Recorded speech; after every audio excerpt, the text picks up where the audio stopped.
हरि ओम आत्मीय परिजनों सप्रेम जय श्री हरि श्री गुरुचरण कमले पूर्णिमा ओम ऐम ओम जय मां सरस्वती। विष्णु शर्मा रचित पंचतंत्र में एक कथा आती है जो यह भक्तजनों सिखलाती है कि मनुष्य को कोई भी काम खूब विचार कर यानी सोच समझ कर करना चाहिए। हालांकि कथा किसी जीव जंतु पर आधारित है, लेकिन यह सभी के लिए प्रेरणाप्रद है। कथा इस प्रकार है, किसी वन में खरन खर नाम का एक सिंह रहता था। एक दिन उसे बड़ी भूख लगी। वह शिकार की खोज में दिन भर इधर उधर दौड़ता रहा, लेकिन दुर्भाग्यवश उसे कोई शिकार नहीं मिला। अंत में सूर्यास्त के समय उसे एक बड़ी भारी गुफा दिखाई दी। वह उसमें घुसा तो वहां भी कुछ नहीं मिला। वह सोचने लगा कि अवश्य ही यह किसी जीव की मांद है। वह रात में यहाँ आएगा, अतः यहाँ छिप कर बैठता हूँ। उसके आने पर मेरा आहार कार्य हो जाएगा।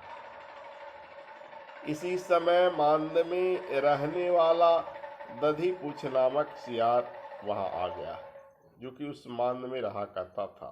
उसने दृष्टि डाली तो उसे पता लगा कि सिंह का चरण चिन्ह मांद में गया है, लेकिन वापस लौटने का चरण चिन्ह नहीं है।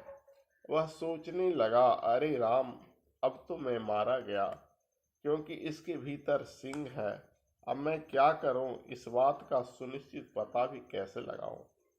अंत में उसने कुछ सोचकर एक उपाय उसके दिमाग में आया, तो उसने उस बिल को पुकारना आरंभ किया। वह कहने लगा, ऐ बिल, ऐ बिल। फिर थोड़ी देर रुकर बोला, बिल, अरे क्या तुम्हें मुझे स्मरण नहीं है कि हम लोग में ये वादा हुआ था कि जब भी मैं यहाँ आऊं तो तुम स्वागत पूर्वक मुझे बुलाओ, मुझे आवाज लगाओ। पर यदि तुम मुझे आज नहीं बुलाया तो मैं दूसरी बिल में जा रहा हूं। यह सुनकर सिंह सोचने लगा कि मालूम होता है कि इस गुफा में सियार को गुफा बुलाया करती थी, पर आज मेरे डर से इसकी बोली जो है नहीं निकल रही है, इसलिए मैं इसे ही गुफा बनकर प्रेम पूर्वक बुला लूं, और जब वह आ जाए तो इसे चट कर जाऊं। ऐसा सोचकर सिंह ने उसे जोर से पुकारा। अब क्या था, उसके भीषण शब्द से गूंज उठा और वन के सारे जीव डर गए। चतुर सियार भी यह सोचते हुए भाग गया कि मैं अब इस वन में नहीं रह सकता। इस वन में रहते रहते बूढ़ा हो गया हूं, पर मैंने आज तक कभी कोई बिल की आवाज नहीं सुनी। अवश्य दाल में कुछ काला है, अर्थात मांद में सिंह बैठा हुआ है। उसने ऐसा ही जुक्ति लगाया तो इस बिल तो बोल नहीं सकता है, मांद बोल नहीं सकती, तो मैं ऐसा ही बोलूं कि जिसमें कि अगर सिंह होगा तब बोल गए।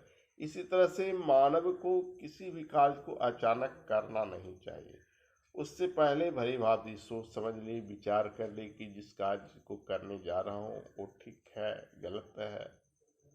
सहसा विदात न क्रियात, भारवी ने भी लिखा है।